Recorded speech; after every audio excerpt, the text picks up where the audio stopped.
things.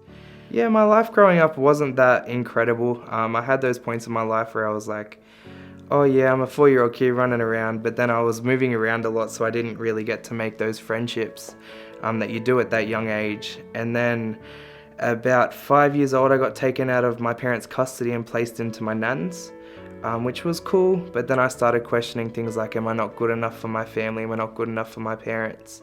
And then that sort of led me down a whole nother path of, am I good enough? And do I mean anything to them?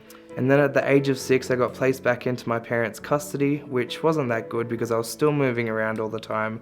I still didn't have those friends. And then I started to see things in my life that it wasn't so good, like drug abuse, alcohol abuse, and family abuse. And that sort of led me down another spiral that 6-year-old kid shouldn't ever experience. When I was in year 9, I got invited to youth, and it was really cool because I hadn't experienced those friendships or even those role models in my life that I'd always searched for.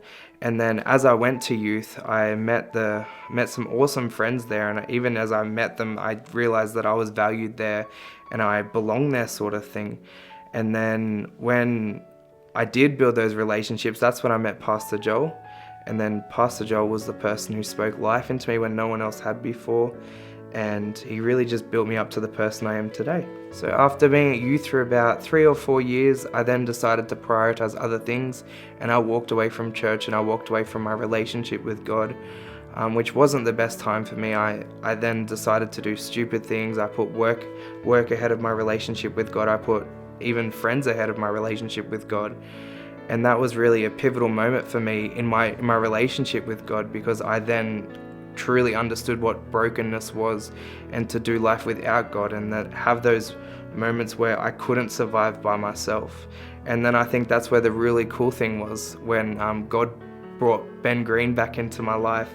And even though we were just playing Fortnite, he still spoke those things over me, like the truth of my life and the fact that he loved me and the fact that God loved me.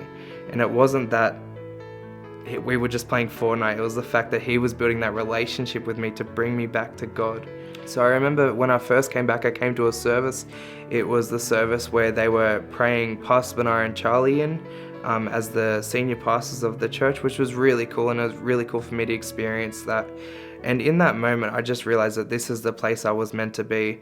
And then after about, I think it was a week, I got invited to something called Connect. It was Jess and Jono's Connect, which was really cool for me to be a part of, because they built that community in me that I've also still been searching for since I was 6, I suppose. And through that's when I started to realize, okay, this is the place where I'm meant to be. This is what I've been searching for. I'm searching for you, God, and I'm searching for the relationship that you've built within me. And they just helped me realize that. Something that I'm excited over this next season is growing in my relationship with God and understanding how He works through the Holy Spirit. And something that I'm excited for even more over this next season is youth. I think it's a really cool opportunity to reach the young people of the next generation that haven't met God, that haven't had that relationship, and even had that those good role models in their life that they haven't experienced. Because I think that's when I realized that I fit in somewhere and that I belonged. When I found that solid conviction of, okay, I'm living my life for God and I can help other people do that, that's when I realized that I actually had been placed in leadership. And I'm excited to grow over this next year and my whole life, I suppose.